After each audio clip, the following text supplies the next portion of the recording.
আপনি তো ব্রাজিল সমর্থক। আমার বাম পাশে যিনি বসে আছেন উনি হচ্ছেন মিজান রহমান। উনি মেম্বার ইউকে বাংলাদেশ আল্ট্রাস, যারা আসলে ফুটবল নিয়ে কাজ করে থাকে এবং এছাড়া স্পোর্টসের যারা ইউকে বাংলাদেশ একটা সমন্বয় সৃষ্টি করে থাকে তারা। মিজান রহমান কেমন আছেন? আলহামদুলিল্লাহ ভাই, ভালো আছি। Thanks for the invitation. জি, উনি তো ব্রাজিল সমর্থক, আপনি কিসের সমর্থক? I am kind of Brazil fan.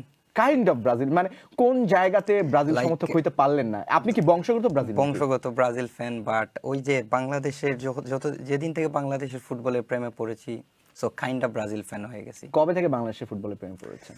আমার এখনো মনে আছে, লাইক 12-13 হবে। স্কুল থেকে এসে শর্ট প্যান্ট পরে আসরের নামাজের পর বাংলাদেশ প্রিমিয়ার লিগ দেখতাম। ওই সময় থেকে মোহামেডানের ফ্যান। আস্তে আস্তে আস্তে আস্তে বাংলাদেশ ফুটবল, যদিও ওই সময় তো আমরা শুধু সাফি খেলতাম, সাফি ছিল বিশ্বকাপ, বাট হামজা ভাই আসার পর থেকে আমিও স্বপ্ন দেখতেছি। আজকে স্পেশালি এই জার্সি পরার কারণ হলো গিয়ে এটা বিশ্বকাপ রিলেটেড শো। খুব 4 বছর পর আর একটা বিশ্বকাপ, 8 বছর পর আর একটা বিশ্বকাপ, এইটা রিক্যাপ হবে। এইখানে এই জার্সি পরে আসছি, একদিন বলতে পারবো যে বাংলাদেশের জার্সি পরে একটা বিশ্বকাপের শোতে গেছিলাম, আর আজকে ওই বাংলাদেশের জার্সি পরে স্টেডিয়ামে আছি। What a starting. দর্শক, বাংলাদেশকে নিয়ে স্বপ্ন কে না দেখে? বাংলাদেশ নিশ্চয়ই একদিন ওয়ার্ল্ড কাপে যাবে।